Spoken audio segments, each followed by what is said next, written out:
Друзья мои, всем привет! За окном у нас сейчас ноябрь месяц, 25 число, на юге Италии резко похолодало. Я вот сижу, записываю это аудио и слышу, как шумит ливень, и там даже град какой-то периодически. В общем, холодно.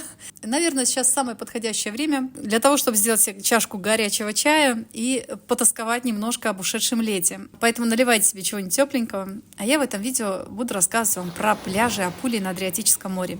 Сделаем такой обзор 5 пляжей для тех, кто планирует отпуск в Апулии или просто очень любит море. Я расскажу вам про платные пляжи, их в Италии называют Лидо, или про несколько бесплатных пляжей. Кому интересно, продолжайте смотреть. Ну что, поехали. Всем привет, с вами Олеся. Я уже упоминала в других видео, что летом 2023 года я очень много времени провела на море. И в этот раз я старалась ездить не в одну точку, как раньше, а я ездила по разным пляжам Апулии в поисках классных мест.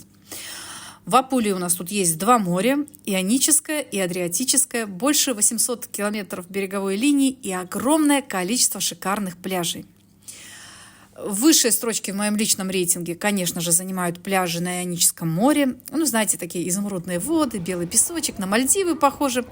Но в этом видео повезу вас не на Ионику, а на пляжи Адриатики, которые тоже заслуживают вашего внимания. Мы с вами поедем с севера на юг, возьму один пляж южнее и будем постепенно с каждым следующим пляжем продвигаться немножко на север. Первый пляж в моем сегодняшнем списке – это Спьяджа Пантанаджани. Отмечен голубым флагом 2023 года. Пляж Пантанаджани находится в районе Каравиньо, в провинции Бриндизи на востоке Апулии. Город Пантанаджани находится между пляжем Коста-Мерлата в Астуни и охраняемым заповедником Торре-Гуачето. Пантанаджани – это широкий пляж на заливе Пантанаджани-Гранде, рядом с которым находится еще один пляж поменьше.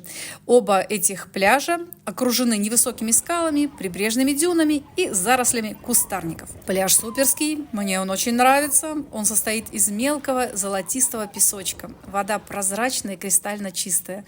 Цвет варьируется от изумрудно-зеленого до светло-голубого с чистым каменистым дном и пологим уклоном.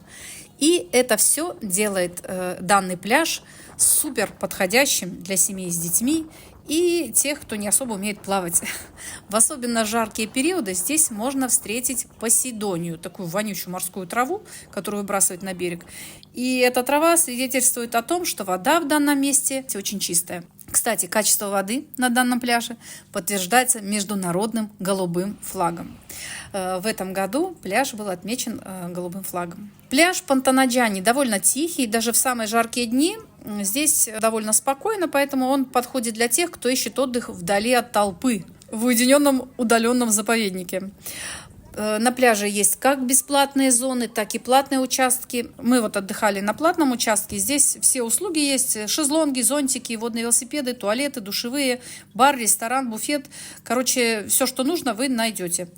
Недалеко от пляжа также есть кемпинги, туристические деревни, много летних домиков, которые тоже можно арендовать для отдыха. И из этого места будет очень удобно ездить, смотреть разные культурные традиционные места здесь в Апулии, такие, например, как Белый город Астуни, Труля-Альберабелла, пещеры Кастеллана-Грота или Барочный Лече. Первый пляж мы с вами посмотрели, сейчас мы отправляемся немножко севернее. И вот он, пляж Пилоне. Второй пляж, на который мы приехали. И этот пляж в 2023 году тоже был отмечен знаком «Голубой флаг», что свидетельствует о качестве воды и услуг. И вообще это говорит о том, что этот пляж достоин вашего внимания. Пилоне – один из самых известных и популярных пляжей побережья в районе Астунии в Апулии. Находится этот пляж между знаменитыми пляжами Лидо Морелли и Роза Марина. На этой чудесной части побережья большие участки бесплатного пляжа чередуются с оборудованными Лидо. Вот так он выглядит. Что сразу бросается в глаза? Конечно же, это куча вот этих водорослей. Но знаете что? Эти водоросли раньше убирали.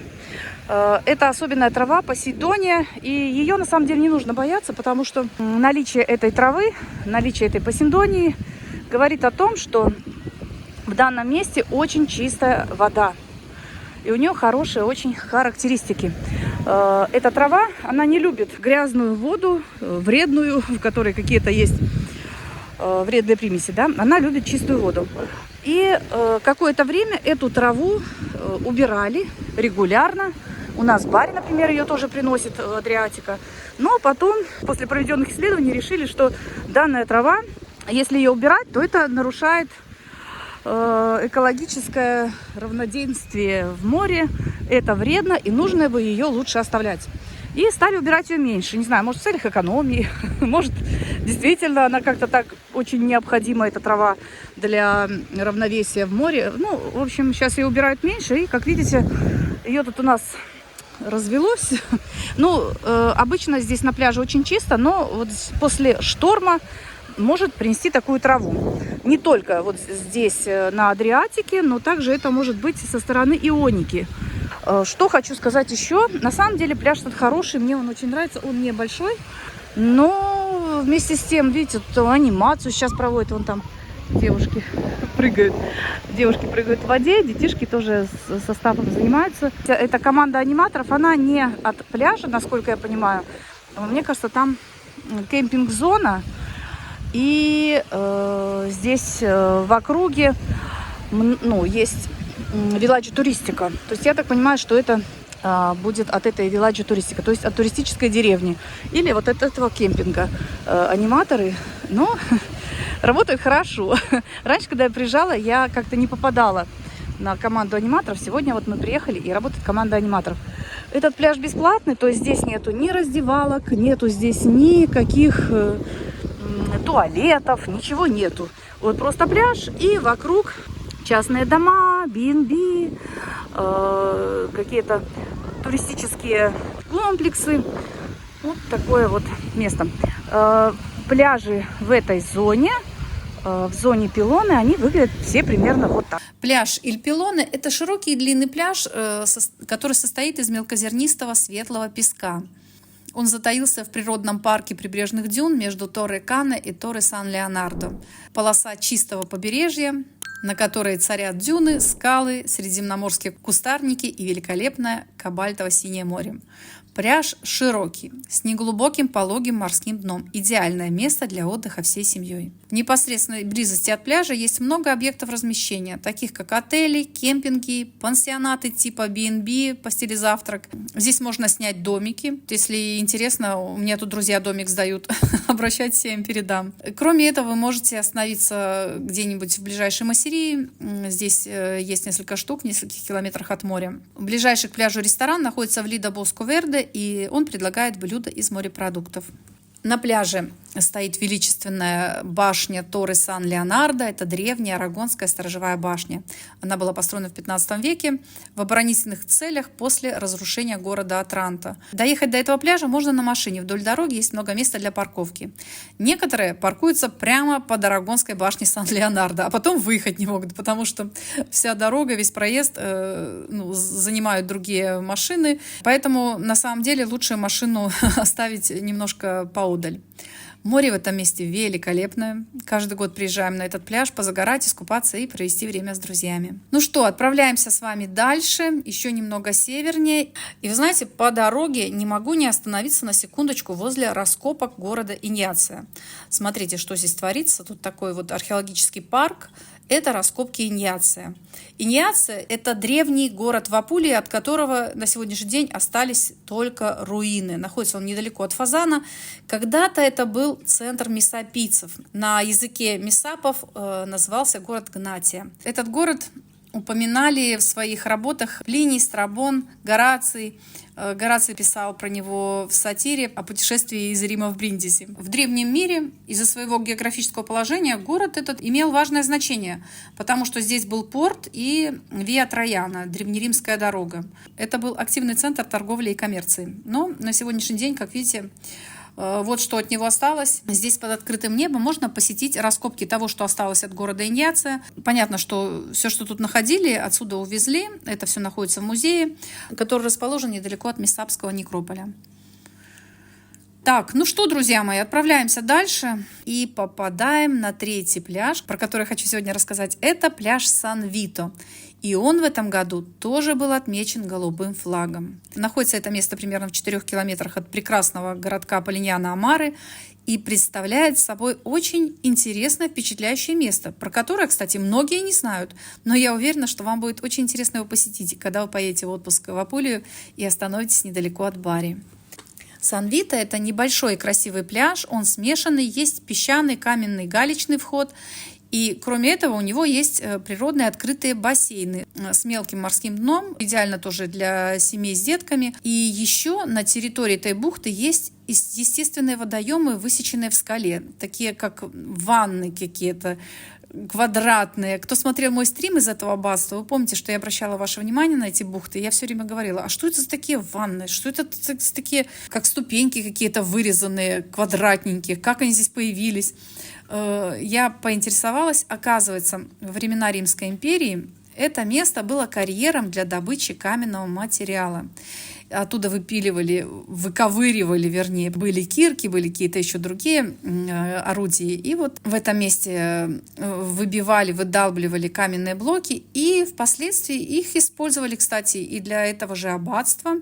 Здесь такое красивое здание Бенедиктинского аббатства, сделанное в XI веке. А еще позже блоки отсюда использовали для строительства Сарацинской башни на пляже. Башня это 16 века. К концу 18 века это аббатство и его все владения были экспроприированы Йоакимом Мюратом. Их выкупило семейство маркизов Траваси ла Грека. И это семейство до сих пор владеет всем этим комплексом.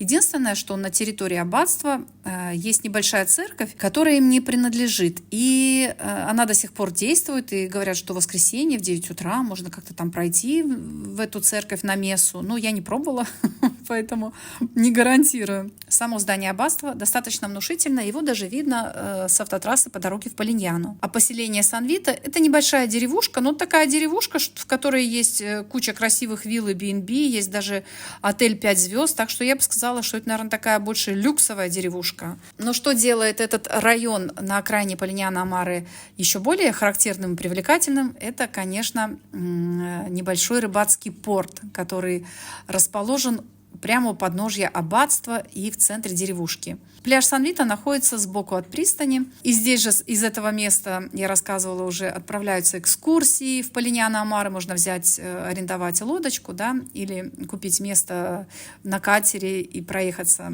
по гротам Полиньяно. В общем, такое интересное место на самом деле. Можете приехать сюда искупаться, полюбоваться на аббатство, пообедать или поужинать в местном ресторанчике. Я думаю, что вам понравится.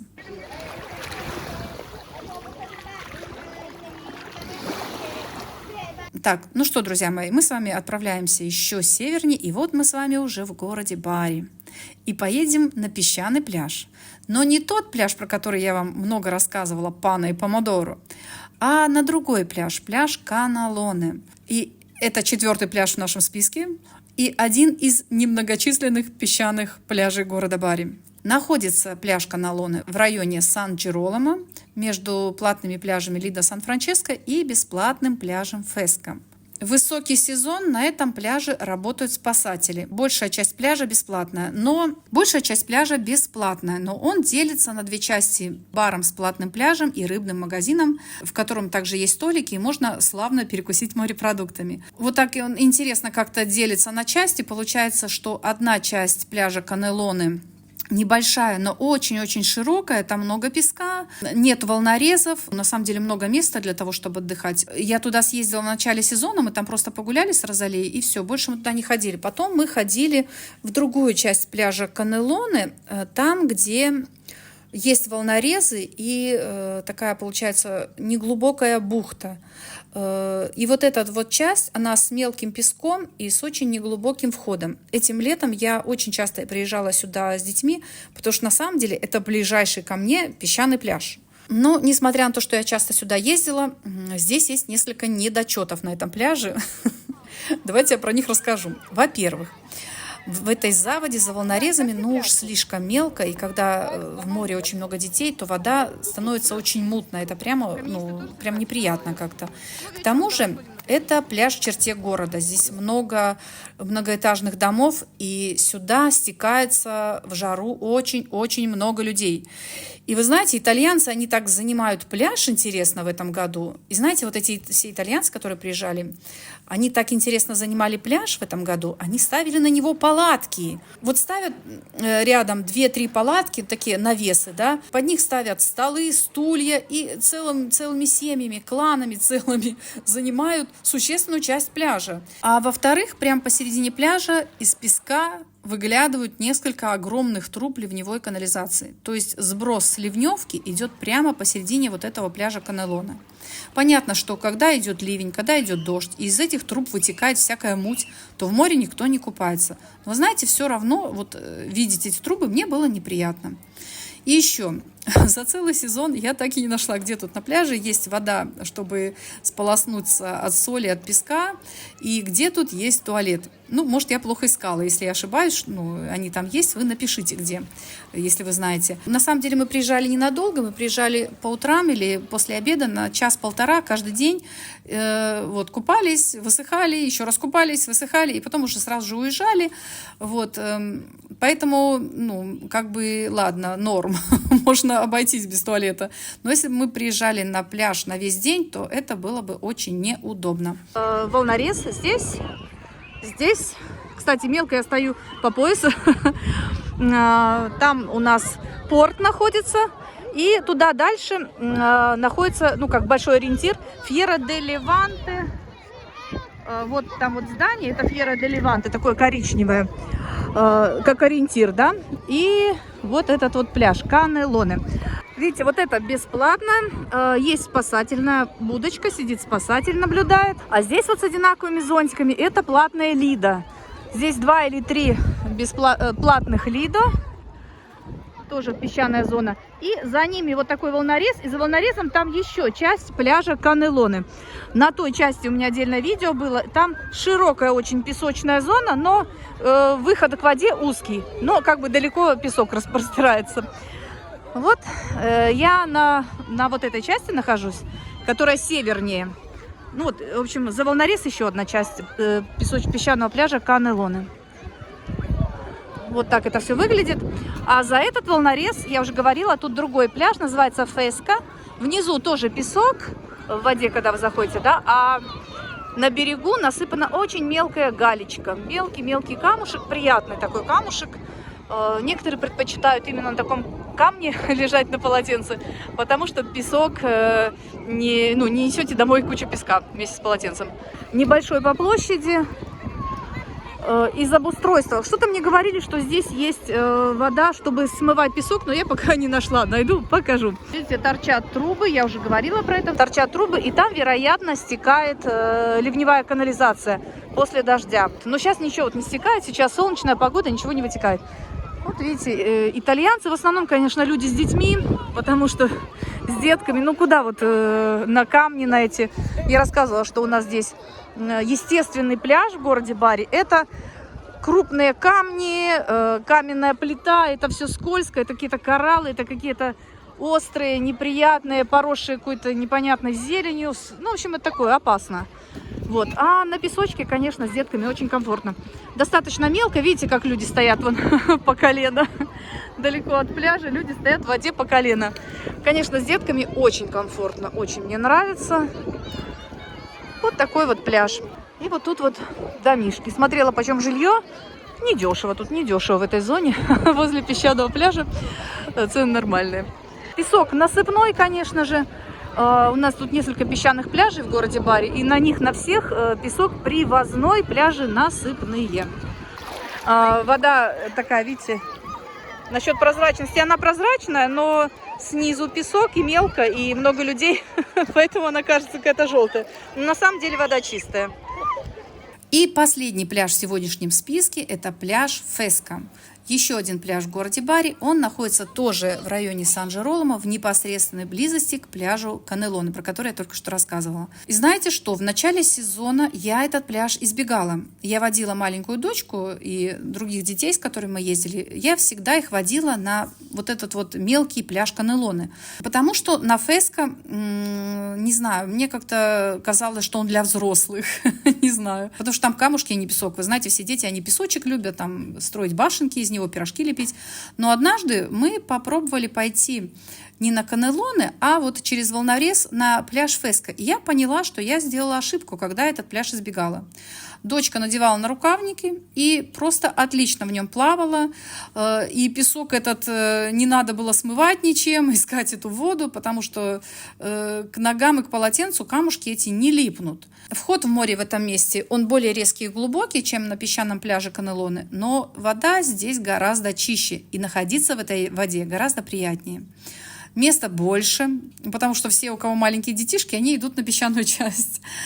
Есть бар. Ну, в общем, не пляж, а просто сплошные плюсы. Пляж Феско очень длинный. В северной части, возле многоэтажных домов, там есть детская площадка, кому это важно. А еще на этом пляже есть школа серфа, которая работает почти круглый год. Кроме самых холодных дней, вот когда совсем там ливень льет, они, наверное, не открываются. А так они работают и летом, и осенью, и весной, и, в общем, все время работают. Вдоль обоих этих пляжей, Канелоне и Феско, проходит променад, и велодорожка есть парковка. Парковка большая, но так как в этом месте один к одному примыкает несколько пляжей, то этой парковки явно недостаточно. Поэтому в сезон машины паркуются где попало. И во дворах я парковалась, и вдоль дороги. Вот, хотя местные говорят, что за то, что паркуешься тут вдоль дороги, вдоль домов, да, могут ходить штрафовать. Ну, не знаю, я не видела, чтобы ходили штрафовали. А еще на этих двух пляжах, на пляже Феско и Канелоне, я почти каждый раз, когда мы здесь отдыхали, видела, рыба прыгала из воды, знаете, такие рыбешки, здоровые, такие по 20 сантиметров в длину, они из воды выпрыгивали и плыли дальше. И в этом месте на волнорезах очень много рыбаков сидит постоянно и ловят рыбу на удочки. Вот такое, в общем, оживленное место. Что здесь творилось на Феррагоста, ребят, вам не описать словами. 3 дня подряд. Здесь была такая туса семейная. Сейчас я попробую вам показать.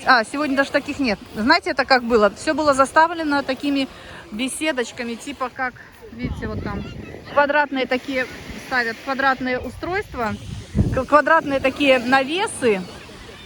Причем заставлено все этими квадратными навесами. И там было на пляже Канелоне, и здесь. И, значит, приезжает семейство, расставляет 1 или 2 таких навеса, занимает всю территорию. Под навесами они располагают столики, раскладные сиденья, лежаки, холодильники приносят с собой, переносные, и начинают там, в общем, там всей семьей, дедушки, бабушки, родители, дети, внуки, в общем, такая туса. Они тут целый день едят, загорают, купаются, играют в карты, развлекаются, пьют пиво взрослые, ну, в общем, был забит весь пляж, нельзя было протолкнуться. Ну что, друзья мои, буду заканчивать видео. Такой вот у меня получился обзор. Мы с вами рассмотрели целых 5 пляжей в Апулии на Адриатическом море. И это далеко не все. В Апулии очень много хороших пляжей. Я в описании оставлю ссылки на другие мои видео с пляжами из Апулии. Там полно видео с платных и бесплатных пляжей. Как на Ионике, так и на Адриатике. Если вы планируете поехать сюда в отпуск, я думаю, что вам эти все видео будут актуальны. Проходите, смотрите. Если видео понравилось, ставьте, пожалуйста, лайк. Если вы были на каких-то пляжах в Апулии, на этих или на других, то пишите, что вы о них думаете, как вам там понравилось, не понравилось. Подписывайтесь на канал, если вы еще не подписаны. И мы с вами увидимся очень скоро в следующем видео. Чао-чао, тути. Всем пока-пока.